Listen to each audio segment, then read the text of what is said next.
Okay, and welcome back. It's always a pleasure to step out of the maelstrom and take a position next to this wonderful woman and her brilliant mind and take a look at the morass below us all, the morass known as the former economy of the Western world and most specifically these formerly United States. She is, of course, Catherine Austin Fitts, a not frequent enough guest on this program, very busy, and as usual able to discern and bring to us a view and an image of a situation that for many is utterly imponderable.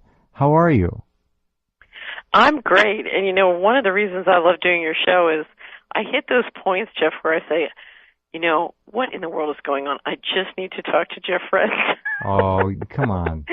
So you're you say I know what's going on, but I think you're the master. So no. It's a pleasure. I'm the janitor.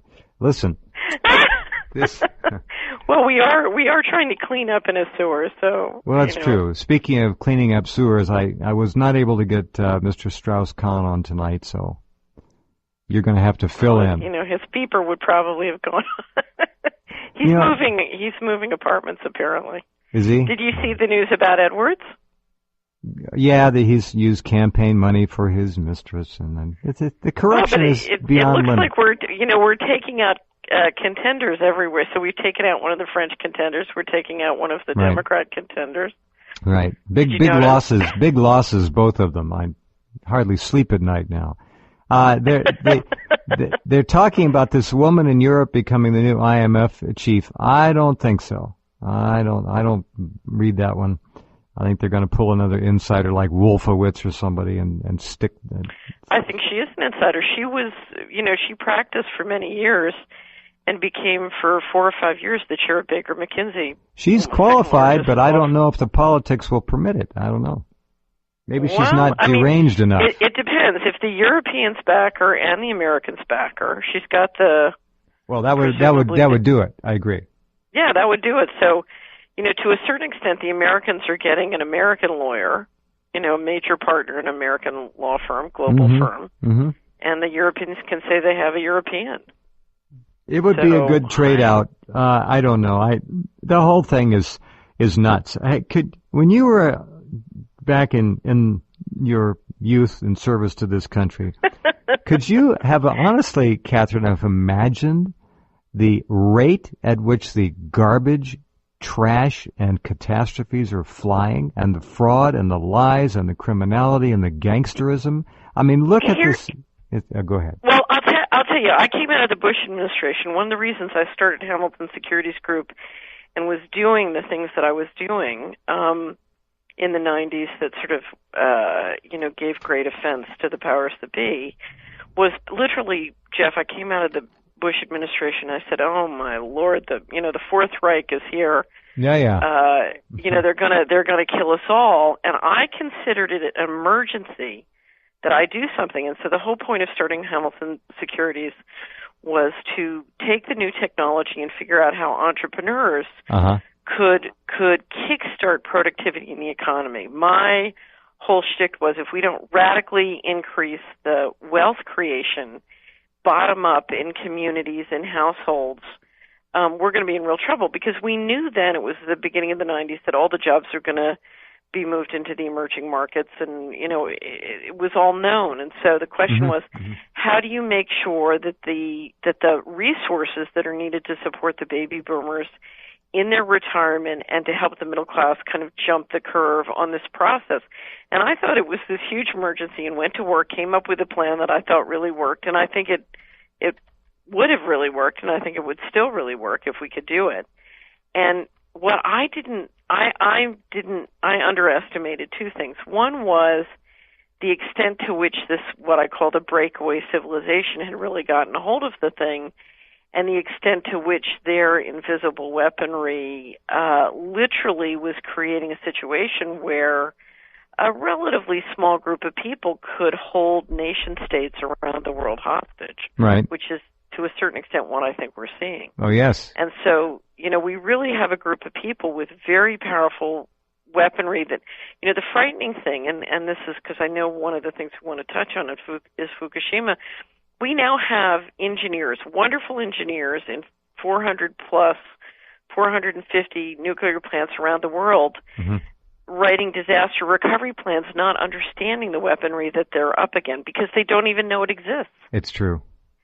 And that's that's why the first step is transparency. We need to have an honest conversation about what's really going on. We have to force it. These people have been lying in the most grotesque fashion since day one. We find out now the IAEA knew about the meltdowns at least a month and a half ago and lied about that. The lie of omission. They didn't tell us. Well, I think one of the reasons you're seeing, we're starting to watch, and some people call it a double dip, but really a deflationary spiral.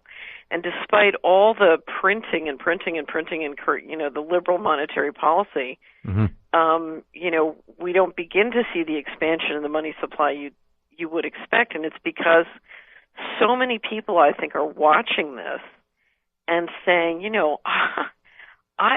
this is not a scene that inspires entrepreneurial vigorish. No. Everybody wants to pull back and withdraw. Right. And what you're seeing is a psychic and financial and spiritual withdrawal. That's a very important point. Very important. Right. Yes. And I think that is more powerful than anything. There is no amount of printing that the central banks can do which can offset that kind of withdrawal. And it's very quiet. Everybody's pretending it's like a fraternity pledge. They're all, 9/11 was done by Osama bin Laden. It's like the fraternity pledge, but they don't believe it. They're just kind of saying it, but inside they're withdrawing. And I think if anything is causing the economy to cycle down, it's healthy reaction of people saying, "I want to withdraw from this. This is not sane." The withdrawal reflex is something that has not been discussed at all. You're the first person to present it on this program. I've talked about it in a rather circuitous fashion, but it is quite clear and quite genuine. And you're going to see more as the Japanese economy continues to implode, cave in on itself, deconstruct, which is what's happening. You're going to see a lot of people withdrawing. I mean, this was a magnificent economy when you think about it, right, in terms of productivity right, and everything else. Their products were second to none. The quality was there. The dollar system has been harvesting the Japanese for decades. I mean, that's what the yen carry trade was. We have basically been milking that economy for significant subsidy. If you look at the taxes they've been carrying, it's extraordinary. And part of what they've done it with is huge amounts of debt. And of course, as their population ages, the chickens were coming home to roost anyway. And of course, now with Fukushima, one of my questions, Jeff, if you watch what's been going on, and you look at the competition that the Japanese company have been subject to, whether it's the hacking and the hit on Sony or the safety issues with Toyota, I think part of what we're seeing is American companies who are competing. They can't compete on the quality of the product, so they're competing on economic, covert operations and dirty tricks. Yeah, for sure. Well, and those are heavy blows for their economy to take. Yeah, absolutely. The latest from Fukushima is grim and grimmer, and it is not going to get better literally for the foreseeable future. They have no plan because there's nothing they can do. So you can't formulate a plan when you have no technology to address the issue. And the issue is one of overwhelmingly deadly radioactivity, not only coming from the reactor buildings internally, but externally as well. We've been covering the stories. The latest, now get this one. This is from the Reactor 1 dry well. Now this is the reactor vessel dry well. That's the concrete part underneath it. 204 sieverts an hour. Now, that's over the top. The instruments won't measure that. They have to bring in special instrumentation. Normal Geiger counter won't even go near that. We are allowed, as I've said again and again, 3 millisieverts a year. That's what the feds have said is safe. Of course, no amount of radioactivity or radiation is safe. 3 millisieverts a year. A millisievert is 1,000th of a sievert.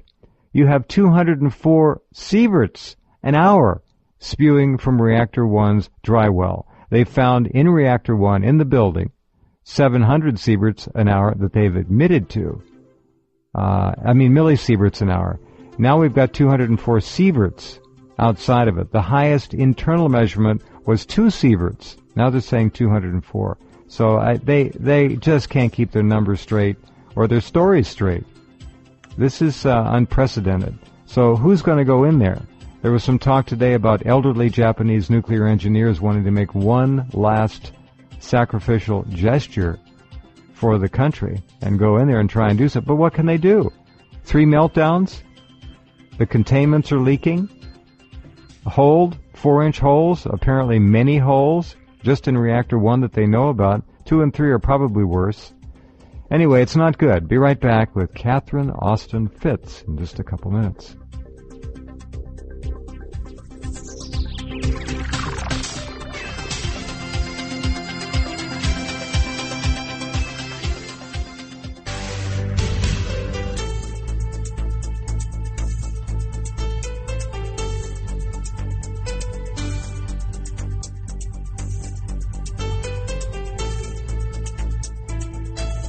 I just am amazed. 204 sieverts an hour. That's just preposterous.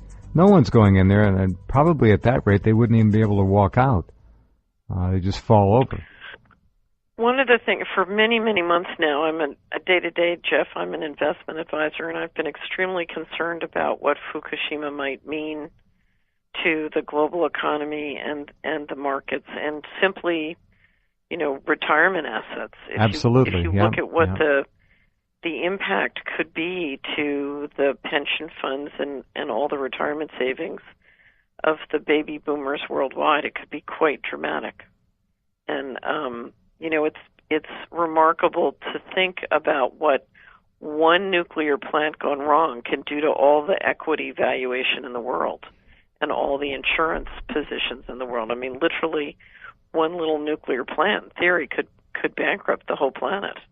And we're looking at that potential right now, ultimately. We don't know what's going to happen. Chernobyl, of course, 1 reactor, I think 750 megawatts.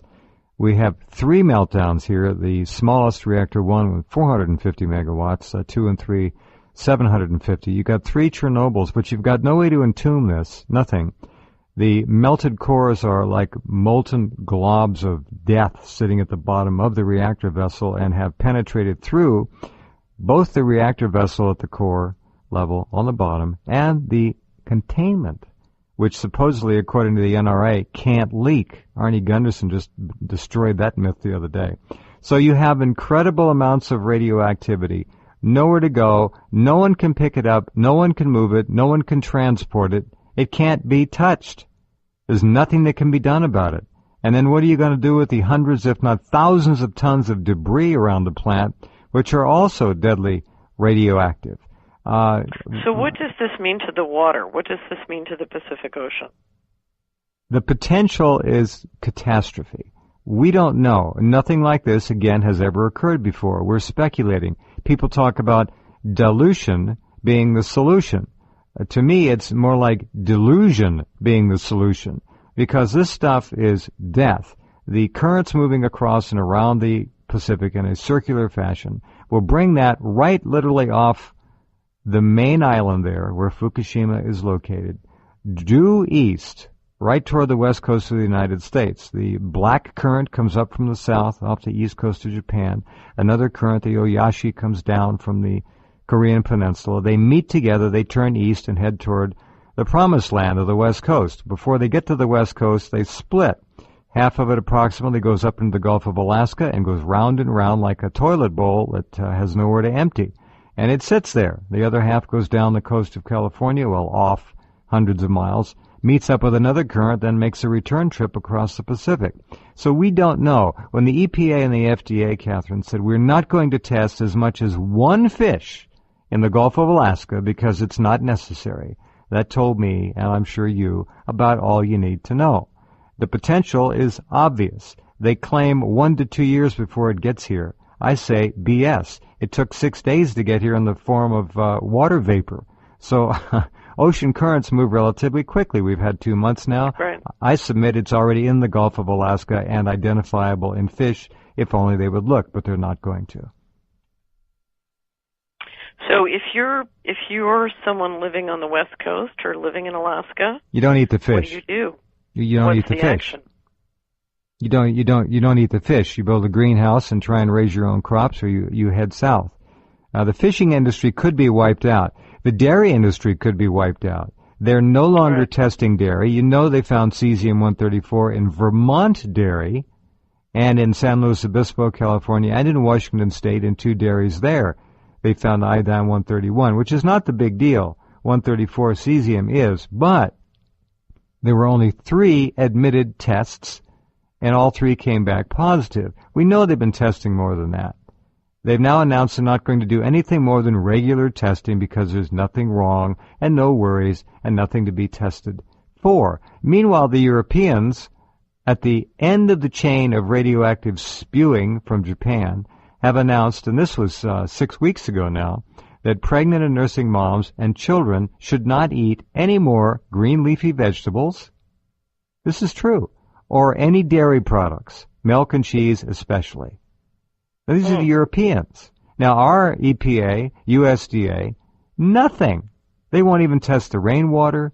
They won't test anything. They're protecting the dairy industry, the beef industry, big agriculture, and the fish industry. Not to compound anything, but all of our dairy and all of our vegetables and fruits have been struggling under the spraying of chemtrails. You bet. So what we're talking about is something that's compounding. And if you just understand what chemtrails is doing to the food chain, I would the say aluminum we're and the already barium. at We're past the point. of, Yes, I say we're past because you don't get that stuff out. Right. Aluminum, you don't get one of the rid of it. greatest moments. I do a report called the Solari Report. Mm-hmm. And one of the greatest moments this year of the Solari Report, we had Dr. Gwen Scott on to talk about the actions you can take to protect yourself against chemtrails. And she started off and she said, number 1, there was 10 actions you can take. She said, number 1 is appreciate the miracle. Because if you look at what's in the air and in the food and in the water for the last 20 years, we should already all be dead. How funny. It's totally illogical. Yeah. It makes no sense that we're all walking around alive. There's probably some truth to that, folks. That's I think there's a great deal of truth to that. Yeah. And actually, I do believe in the miracle. Because I certainly, in my own life, I lived through an experience. I lived through 11 years of litigation with the federal government. I don't know how you did that. That truly was extremely dangerous. Well, I shouldn't be alive, but I am. It's kind of a miracle, and I've started to count on the miracle because I think I think the universe is in a state of grace, and we have to understand that and draw on it. I'll support you all the way. I will. I'll be right behind Let's you. talk about what that means about money when we come back next. Very good. Okay, we shall. Catherine Austin Fitz is our guest, and glad you're along tonight. Stay with us.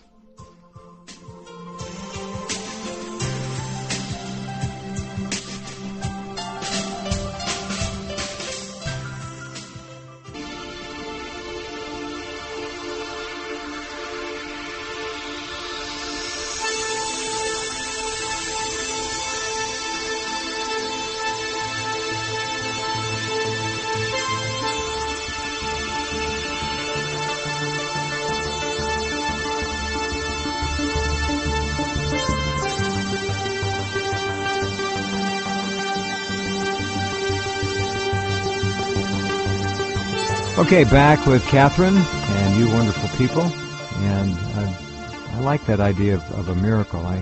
Miracles do happen. Hundreds and hundreds of them. Yeah, they do. All right, go right ahead.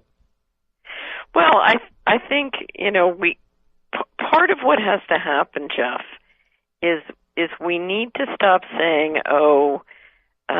what's going on is a giant mistake, or the system is not working, because in fact the system is working for the people who are leading it. Oh, is it ever? Right. And so what we're looking at is a success, not a failure. And if you want to change something that's a failure, it's a very different strategy than if you want to change something that's a success. And so, the time has come to ask the question, who's running things and why are they behaving the way they're behaving. And it's only once we go through that conversation that, we can get to the other side. Because part of it is, if you look at most people, and I'll just talk about America now, we're supporting the people who are doing this. We're financing them.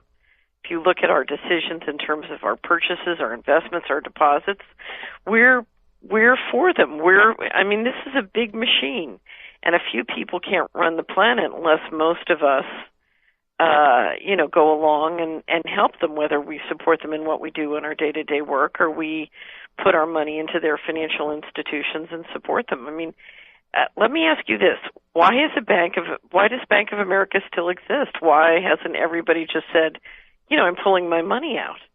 To this day, I'm amazed at how many people still bank at all the banks who have behaved this way. Absolutely angers me. I don't understand it. And I have, like you, these are intelligent people. They should know better. And when I tell them, get your money the heck out of there and bring it home, they say, oh, man, yeah, that's a good idea. They don't do it. I see them, they don't do it. They're so damn lazy, they won't do it. They just don't want to go to the trouble of actually closing an account, going down the street and opening up one at their local credit union. This is all I can come up with. I'm giving them the benefit of the doubt here. But the corruption is not just at the top. No. The corruption is ubiquitous, and I think the hardest thing to face is to look into the mirror and say, I'm part of the problem. I need to change. Oh, yeah. Who wants to change? You know why? And it's so... Why? Well, then no one's responsible. So who wants to change? It's not my fault. Well, I'm not going to. Why should I change? I believe I'm responsible. And you know something? You are. I believe so am that's I. exciting. Right. I believe that's an exciting and powerful place to be. You bet it is. It's very empowering. Yeah. Right. The minute I say this is my problem, I give myself power to solve it. So the question is, do we want to have power or do we want to be powerless? And power comes from taking responsibility for the problem. You bet. This is my problem. I can do something about it. Sort of, I'm the mama. I can do something. You can say that again. I'm going to record that and play it once a night. Don't listen. The younger people now, when I say younger, I'm talking about now under 40s. They don't want to be responsible for anything. It's not my fault. I'm a victim. You bring up an issue that has befallen them, and the first thing they say is, well, he or they or that. It's always immediately projected. Gone. Well, because one way to stay safe in this society is to play the victim. My attorneys during the litigation were not allowed to use, they literally called it the V word, because there are all these strategies where you make yourself out to be the victim, and it's sort of a way of, showing your jugular, and then they forgive you because you've destroyed your own power. So we had standing orders. They weren't allowed to do any of those things. We're not going there. Because literally you give away your power, and it's one of the reasons that you get support from the top when you do it. Right. So they've been puppy trained to believe that that's an effective strategy. And it is an effective strategy for avoiding certain kinds of conflict, but not for building the personal power you need to accomplish anything in life. Whatever your individual goal is, to get that turbocharged, you're going to need personal power. And it's funny, Jeff, because at the heart, and you really understand this when you dig in and go deep into the money, whether it's, at the smallest level of transactions or up at the global settlement systems, at the heart of the financial battle is spiritual warfare. And ultimately, every one of us has to decide which side are we on, because that speaks to where you're going to get your power. And, if you're on one side, the power of the other side is not accessible to you. Because I remember during the litigation when I was dealing with very, very physically dangerous situations, again and again I was saved by these miracles. And, people would say, well, aren't you worried about offending the Department of Justice? I said, no, I'm worried about offending the big guy because, I have protection. I can't afford to lose it. Right. So we're all being forced to decide. It's one thing or the other. And I think, the Titanic's going to throw us all overboard at some point. and a lot of people are just doing everything they can to sort of, shift up the food chain so that they don't get thrown overboard in the next couple of years. But the reality is, if you look at the economy, we have what's called a negative return on investment system, which means that, imagine a mutual fund that goes down every year by $10, and every year we try and put in 5 more to keep it up. Well, that's not going to work. What we need is a mutual fund to return a positive return. And the problem is, to do that, we need to all change behavior. And the reality is, for the broad spectrum of citizens to change, they're looking for the guys who are running amok and using the weaponry to centralize. They're trying to please those guys instead of saying, well, let's behave in productive manner. And the guys who are centralizing are basically centralizing power and money and don't care about how much havoc they seem to wreak. So the gods are warring and everybody's ducking, and the problem is that we're facing now another deflationary spiral. Well, the other part of the problem, dear, is the younger people are being seduced into not being proactive. They're reacting. Right. They're trained to react to stimuli, whether they be advertisements or peer pressure, code words or style, whatever. It doesn't matter. They're not proactive. So and they also, let me say one other thing. They also don't have what we had when we were young, and that's a solid, essentially bedrock personality upon which to build. These are chameleons. They don't know who they are, and they're slimy. That's right. And it's very scary stuff. It's very scary. Hold on, if you would, and we'll come right back. Catherine Austin Fitz is our guest, and do visit her website. Click on her name, go right there, and we'll be back.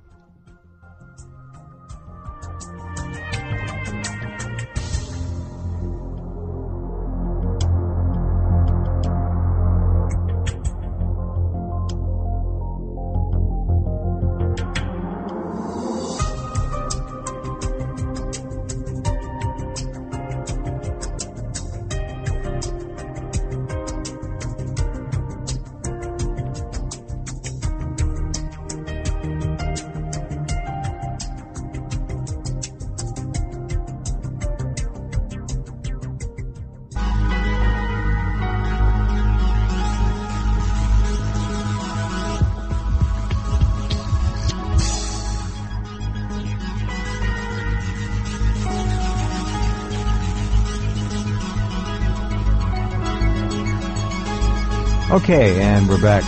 The idea of younger people and their parents, and maybe even, who knows, grandparents, people are having kids younger all the time. Without this bedrock personality that we all had, you were Catherine, I was Jeff, and many of you listening understand exactly what I'm talking about. If you have young people in your families now, extended or close, you'll know these people are so sleazy.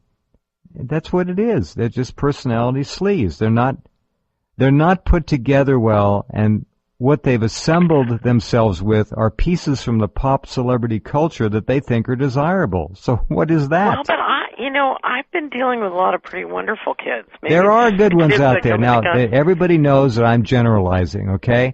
I'm talking about the average government school kid who doesn't have a clue, who's going to graduate in a semi-illiterate or flat-out illiterate fashion. But there are wonderful kids, and they're the ones that we have to hope will get it and not give up. In England,